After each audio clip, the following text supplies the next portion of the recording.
Good morning student, मेरा नाम नीतू शर्मा है और आज हम डिस्कशन करने जा रहे हैं हमारे क्लास 10th के टॉपिक जो है चैप्टर नंबर 6 बायो का टॉपिक है लाइफ प्रोसेस। तो आइए स्टार्ट करते हैं। देखिए लाइफ प्रोसेस क्या होता है। लाइफ प्रोसेस जैसे नाम से पता चल रहा है, लाइफ मीन्स जिंदगी, प्रोसेस मतलब जो भी प्रक्रिया चाहिए होती है, यानी हमारी ज़िंदगी को जीने के लिए, नॉर्मल लाइफ जीने के लिए जो भी हमारी बॉडी एक्टिविटीज़ परफॉर्म करती है, जो भी प्रोसेसेस कर रही होती है, वो सारे आते हैं हमारे लाइफ प्रोसेसेस में। और इसमें हमने 4 लाइफ प्रोसेस पढ़ने हैं, जिसमें सबसे पहला हम जो पढ़ने जा रहे हैं वो कौन सा है, हमारा न्यूट्रिशन। इसके अलावा हम और लाइफ प्रोसेस भी पढ़ेंगे, जैसे न्यूट्रिशन से क्या होगा, हमने फूड लिया, फूड का इनटेक, ठीक है। फिर उस फूड से एनर्जी निकालना जो कि होगा by the process of respiration, जिसमें हम क्या करते हैं, गैसेस का एक्सचेंज करते हैं और जो भी हमने फूड लिया होता है उस फूड को तोड़ के उसमें से एनर्जी बनाते हैं, जो कि किस फॉर्म में बनती है, एटीपी की फॉर्म में। तो हमारा जो नेक्स्ट जो हमारा प्रोसेस होगा न्यूट्रिशन के बाद जो हमने पढ़ना है वो हमारा होगा रेस्पिरेशन। हमारा होगा रेस्पिरेशन। रेस्पिरेशन से हमें क्या मिल जाएगी, एनर्जी मिल जाएगी। हमने फूड भी ले लिया, हमने एनर्जी भी ले ली, लेकिन इन चीज़ों को हर एक सेल तक पहुंचना बहुत ज़रूरी है। तो ईच एंड एवरी सेल की रिक्वायरमेंट, चाहे वो गैसेस रिक्वायरमेंट हो, चाहे वो न्यूट्रिशनल रिक्वायरमेंट हो, चाहे वो एनर्जी रिक्वायरमेंट हो, हर तरह की रिक्वायरमेंट पूरा करने के लिए हमारे पास एक और सिस्टम होता है जिसको हम कह देते हैं, या तो हम कह देते हैं उसको सर्कुलेटरी सिस्टम, या हम उसको कह देते हैं ट्रांसपोर्टेशन सिस्टम। तो कुछ भी कह सकते हैं हम, सर्कुलेटरी सिस्टम, सर्कुलेशन और ट्रांसपोर्टेशन, ठीक है। अब जब सब सेल्स की रिक्वायरमेंट पूरी हो गई, वो पाथवेज परफॉर्म कर रहेंगी, वो चीज़ें बनाएंगी, वो चीज़ें तोड़ेंगी, यानी बहुत सारे मेटाबॉलिक पाथवेज परफॉर्म होंगे। एज अ रिजल्ट वेस्ट भी जनरेट होंगे। तो as a result of metabolic pathway बहुत सारे वेस्ट जनरेट होंगे हमारी सेल्स के टिश्यू के। उन सबको उठाकर बॉडी से बाहर निकालने के लिए हमारे पास जो एक प्रोसेस होता है वो कौन सा होता है, एक्सक्रीशन। एक्सक्रीशन जिसको हम पढ़ते हैं एक्सक्रीटरी सिस्टम के अंदर, ठीक है। आज का जो हमारा टॉपिक है वो हमारा टॉपिक है न्यूट्रिशन, ठीक है। चलिए स्टार्ट करते हैं। लाइफ प्रोसेसेस में अब ये चाहे हम पूरी दिन में कोई भी काम कर रहे हैं, मैं यहाँ से बोल रही हूँ, आप लोग सुन रहे हो, यानी दिमाग एक्टिव है। यहाँ मैं बोल रही हूँ, मेरा दिमाग भी एक्टिव है, मेरी जो वोकल नर्व्स हैं, वोकल मसल्स हैं, वो सब एक्टिव हैं, मैं एक्सप्रेशन दे रही हूँ, मेरे हाथ एक्टिव हैं, यानी ये सारी चीज़ें जो हैं, इन सब के लिए क्या चाहिए, इन सब चीज़ों के लिए एनर्जी चाहिए। और एनर्जी आती कहाँ से है, एनर्जी हमारी आती है कहाँ से, न्यूट्रिशन से। तो चलिए स्टार्ट करते हैं हमारा न्यूट्रिशन टॉपिक। और इसमें सबसे पहले हमने बात करनी है किसकी, मोड ऑफ न्यूट्रिशन, जो कि 2 न्यूट्रिशन होते हैं हमारे। साथ साथ में बताती जाऊँगी कि किस तरह के क्वेश्चन हमारे बोर्ड एग्जाम में आते हैं। मोड ऑफ न्यूट्रिशन 2 तरह के होते हैं, ऑटोट्रॉफिक और हेट्रोट्रॉफिक, ठीक है। ऑटो और हेट्रोट्रॉफिक डेफिनेशन और नाम, मतलब नाम का जो टर्म है ना, टर्म से ही हम लोग डेफिनेशन देख सकते हैं। ऑटो मीन्स होता है बेटा सेल्फ। ऑटो मीन्स ये वो न्यूट्रिशन है, उस तरह का न्यूट्रिशन जिसमें जो ऑर्गेनिज्म होगा वो अपना खाना खुद बनाएगा, यानी it is self dependent. Auto का मतलब क्या होता है, सेल्फ। तो ये अपना खाना क्या बना लेगा, खुद बना लेगा। जिसमें आते कौन है, ग्रीन प्लांट्स आते हैं, जिसमें हमारे ग्रीन प्लांट्स आते हैं। फिर हमारा आता है कौन सा न्यूट्रिशन, हेट्रोट्रॉफिक न्यूट्रिशन। अब हेट्रोट्रॉफिक न्यूट्रिशन ये वो है जिसमें जो ऑर्गेनिज्म होता है वो क्या करता है, अपना खाना खुद सिंथेसाइज नहीं कर सकता। It do not possess the ability to synthesize their own food, बल्कि वो क्या करते हैं, वो ऑटोट्रॉफ पर डिपेंडेंट होते हैं, चाहे डायरेक्टली चाहे इनडायरेक्टली, यानी कैसे भी होगा वो किसी दूसरे ऑर्गेनिज्म से ही अपना खाना लेंगे। इसमें हमारे क्या होते हैं, एनिमल्स और फंजाई, ठीक है। हम we also, humans also are under the heterotrophs, ठीक है। ऑटोट्रॉफिक न्यूट्रिशन स्टार्ट करते हैं बेटा, थोड़ा डिटेल में हमारा यहाँ से आते हैं क्वेश्चंस आते हैं, फोटोसिंथेसिस के बारे में क्वेश्चन पूछ जाते हैं। ऑटोट्रॉफिक न्यूट्रिशन इसको हम पढ़ेंगे अभी डिटेल में। Autotrophs organism, autotrophic nutrition is the kind of nutrition, यानी ऑटोट्रॉफिक तो तरीका हो गया, और ऑटोट्रॉफ उन ऑर्गेनिज्म को कहेंगे। फॉर एग्जाम्पल कोई प्लांट है ना, तो वो ऑटोट्रॉफ हुआ और वो फोटोसिंथेसिस परफॉर्म कर रहा है, तो उस मोड ऑफ न्यूट्रिशन को हम कहेंगे ऑटोट्रॉफिक न्यूट्रिशन, ठीक है। कौन सा प्रोसेस होता है जिसके थ्रू फूड सिंथेसाइज किया जाता है, हम सब जानते हैं, हम सब प्रीवियस क्लासेस में पढ़ के आ चुके हैं। कौन सा प्रोसेस होता है, photosynthesis. Photo means light, synthesis मतलब बनाना। लाइट की प्रेजेंस में फूड को बनाना इज फोटोसिंथेसिस, ठीक है। तो it is the process by which green plant make their own food with the help of CO2 and water. अब यहाँ से क्वेश्चन पूछ जाता है कि कौन कौन से रॉ मटेरियल चाहिए होते हैं फोटोसिंथेसिस के लिए। तो बेटा 4 चीज़ें चाहिए। एक तो चाहिए हमारे को कार्बन डाइऑक्साइड। कार्बन डाइऑक्साइड कहाँ से मिलती है? CO2 कहाँ से मिलती है? CO2 मिलती है एयर से, है ना, एटमॉस्फेयर में प्रेजेंट है। वाटर, वाटर कहाँ से मिलता है? वाटर मिल जाएगा अभी सॉइल से। कौन निकालेगा वहाँ से? रूट्स प्रेजेंट है ना प्लांट्स के पास, तो रूट क्या करेंगी? पानी एब्जॉर्ब करेंगी। कार्बन डाइऑक्साइड कहाँ से मिलेगी? एटमॉस्फेयर से। प्लांट के पास क्या होना ज़रूरी है? प्लांट के पास उनकी लीफ के अंदर एक ग्रीन कलर का पिगमेंट होता है उनके क्लोरोप्लास्ट में, इसको हम क्या कहते हैं? क्लोरोफिल। देखेंगे इसका काम क्या होता है। और सनलाइट, उसके बिना तो वैसे ही नहीं फोटोसिंथेसिस होगा। तो 4 चीज़ें हो गई, sunlight, chlorophyll, CO2 and water. हो कहाँ ना ये सारी चीज़ें? ये होती हैं लीफ में, और लीफ में भी कहाँ पर? क्लोरोप्लास्ट में। तो क्लोरोप्लास्ट क्या होता है? ऑर्गेनल होता है। उस क्लोरोप्लास्ट के अंदर क्या प्रेजेंट होता है? उसके अंदर क्लोरोफिल प्रेजेंट होता है, ठीक है। तो क्लोरोप्लास्ट, क्लोरोप्लास्ट के अंदर क्लोरोफिल, ठीक है। अब रिएक्शन और होता क्या है फोटोसिंथेसिस में, ये पढ़ना है। तो बेटा फोटोसिंथेसिस में 3 चीज़ें होती हैं। पहली चीज़ क्या होती है? लाइट को एब्जॉर्ब करना। लाइट को क्या करना? एब्जॉर्ब करना। कौन करेगा एब्जॉर्ब लाइट को? कौन करेगा? क्लोरोफिल। क्लोरोफिल, ठीक है, क्लोरोफिल। तो लाइट एब्जॉर्ब की जाएगी by the chlorophyll. First sunlight present है, कौन एब्जॉर्ब करेगा? क्लोरोफिल। देखो ये लिखी हुई यहाँ पर, एनर्जी फ्रॉम लाइट कौन करेगा? क्लोरोफिल। क्लोरोफिल ने एनर्जी रिलीज ये कर ली, एब्जॉर्ब कर ली। दूसरा, अब ये जो एनर्जी है, कैसी एनर्जी है बेटा? ये लाइट एनर्जी है ना, इसको किस में कन्वर्ट करना है? केमिकल एनर्जी में। लाइट एनर्जी को किस में कन्वर्ट करना है? केमिकल एनर्जी में, ठीक है।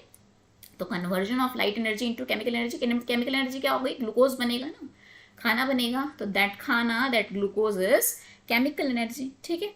साथ साथ बेटा यहाँ पर क्या होता है? पानी जो होता है ये टूटता है, पानी टूटता है, हाइड्रोजन और ऑक्सीजन। तो हमें पता है पौधे जो होते हैं, प्लांट्स जो होते हैं, फोटोसिंथेसिस के लिए कौन सी गैस रिलीज करते हैं?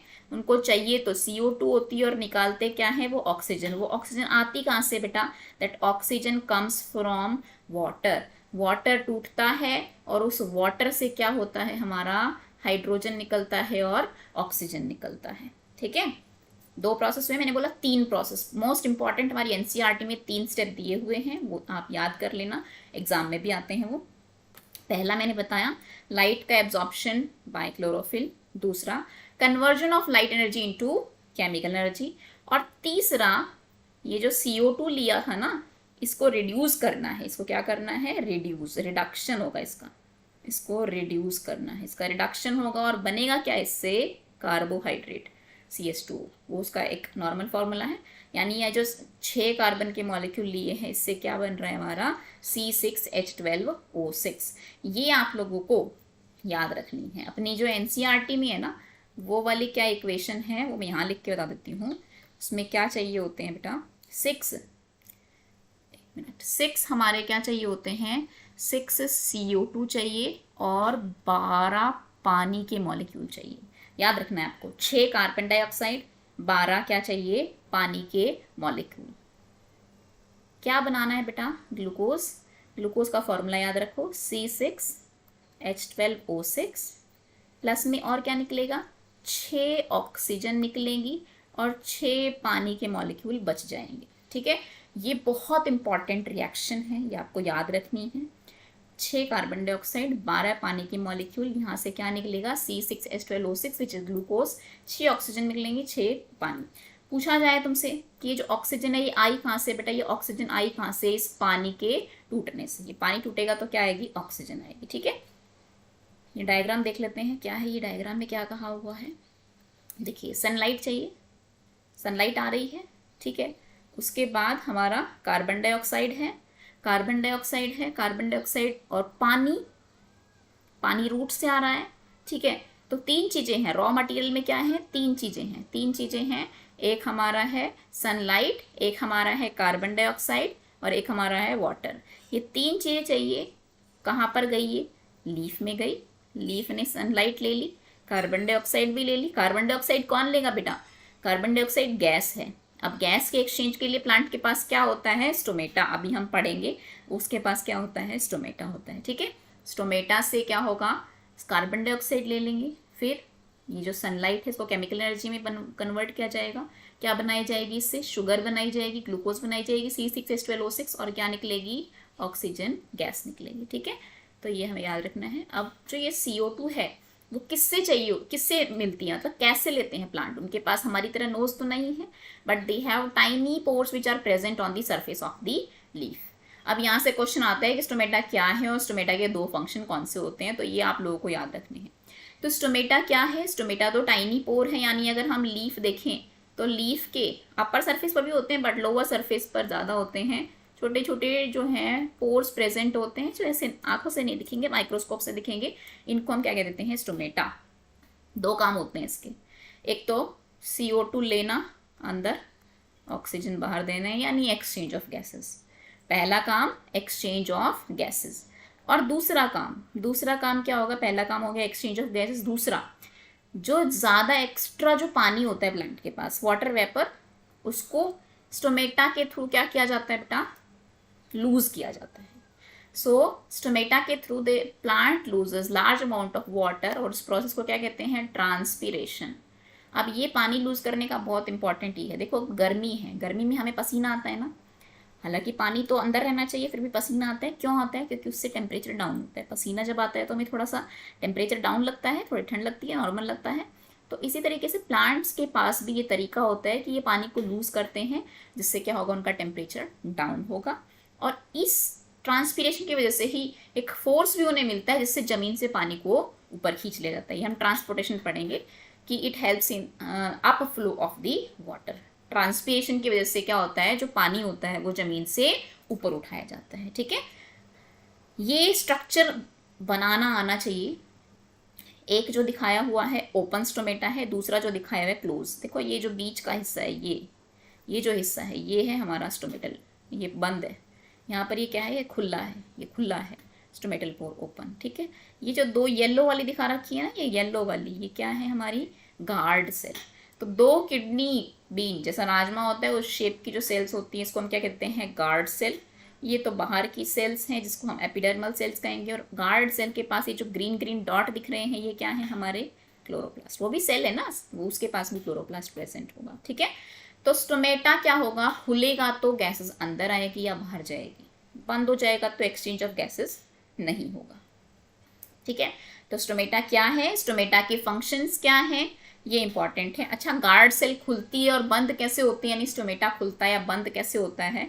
तो जब भी हमारी ये जो गार्ड सेल है, ये गार्ड सेल ये फूलेगी कब, जब इसके अंदर क्या चला जाएगा, इसके अंदर जब पानी चला जाएगा, यानी whenever they get water they swell, और स्वेल होने से क्या होगा, फूल जाएंगे, तो स्टोमेटा विल ओपन।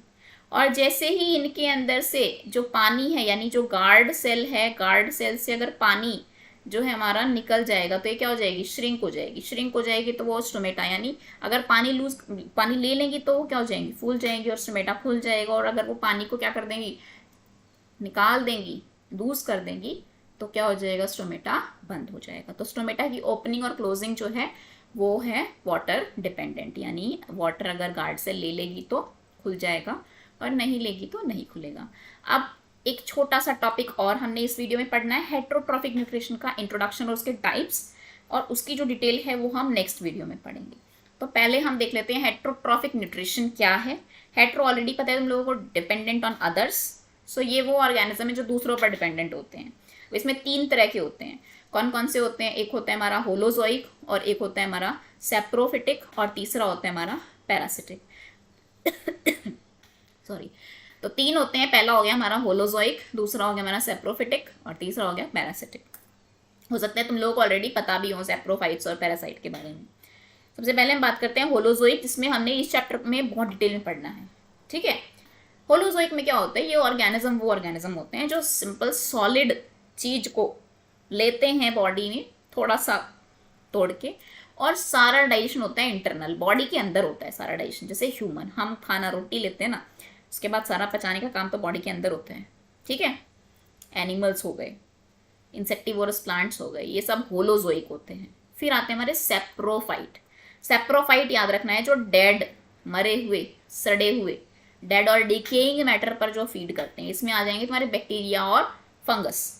तो ये क्या करते हैं, बाहर ही डाइजेस्ट कर लेते हैं फूड को, बाहर ही डाइजेस्ट करके फिर उसको क्या करते हैं, सीधा एब्जॉर्ब कर लेते हैं। तो चीज़ों को बाहर ही डाइजेस्ट करके फिर अंदर ले जाना, दैट इज सैप्रोफिटिक, जिसमें सैप्रोफाइट ऑर्गेनिज्म को कहेंगे। They feed on the dead and decaying organism, ठीक है, फंगस और हमारे बैक्टीरिया। फिर आते हैं तीसरे पैरासाइट। पैरासाइट क्या होते हैं, परजीवी, दूसरे की बॉडी पर रहेंगे, ठीक है। तो ये वो ऑर्गेनिज्म होते हैं जो लिविंग ऑर्गेनिज्म की बॉडी से ही न्यूट्रिशन लेंगे, उसी की बॉडी के ऊपर रहेंगे। जैसे ये जू होती है, ठीक है, ये जू जो होती है, जो इनके एनिमल्स के ऊपर और इंसेक्ट्स होते हैं, लाइस होती हैं, वॉर्म्स होते हैं, ये सब क्या होते हैं, या प्लांट भी होते हैं बेटा ऐसे जो पैरासाइट प्लांट होते हैं। अमरबेल का प्लांट होता है, पूरा होस्ट प्लांट को घेर के रखता है, उसी से अपना खाना लेता है, ठीक है।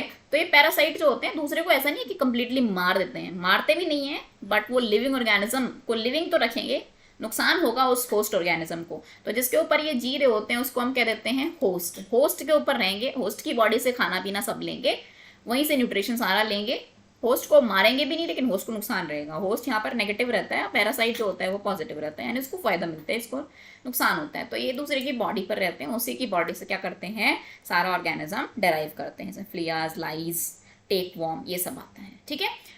अब जो नेक्स्ट वीडियो हमारी आएगी, उस नेक्स्ट वीडियो में हमने पढ़ना है 2 टॉपिक। होलोजोइक न्यूट्रिशन के ये अलग अलग टाइप हैं हमारे, एक है हमारा जो है अमीबा का न्यूट्रिशन और दूसरा ह्यूमन बीइंग का न्यूट्रिशन। सो ये हम पढ़ेंगे नेक्स्ट वीडियो में। इस वीडियो का हमारा जो टॉपिक है वो हमारा ऑटोट्रॉफिक मेनली था, फोटोसिंथेसिस मेनली है। और ध्यान से बता देती हूँ कि आप लोगों को किस किस बात पर ज़्यादा फोकस रखना है। ऑटोट्रॉफ और हेट्रोट्रॉफ क्या है, ज़्यादा नहीं, वो तो सिर्फ डेफिनेशन है, पता होनी चाहिए, वैसे ही पता है तुम लोगों को, ठीक है। क्या क्या रॉ मटेरियल है, कहाँ कहाँ से मिलते हैं, फोटोसिंथेसिस की रिएक्शन बहुत अच्छे से याद होनी चाहिए, और क्या ये 3 चीजें हो रही हैं, what are the 3 processes which are occurring in the photosynthesis, कौन कौन से 3 एक्टिविटीज, 3 प्रोसेस हो रहे हैं, ठीक है। ये रिएक्शन अच्छे से पता होनी चाहिए, स्टोमेटा और स्टोमेटा के जो भी फंक्शन है वो पता होनी चाहिए। सो ये 3 चीजें जो है ये बहुत इंपॉर्टेंट होती है, एग्जाम पॉइंट ऑफ व्यू से यहाँ से क्वेश्चन बनता है। हेट्रोट्रॉफिक के अलग अलग तीनों टाइप पता होनी चाहिए।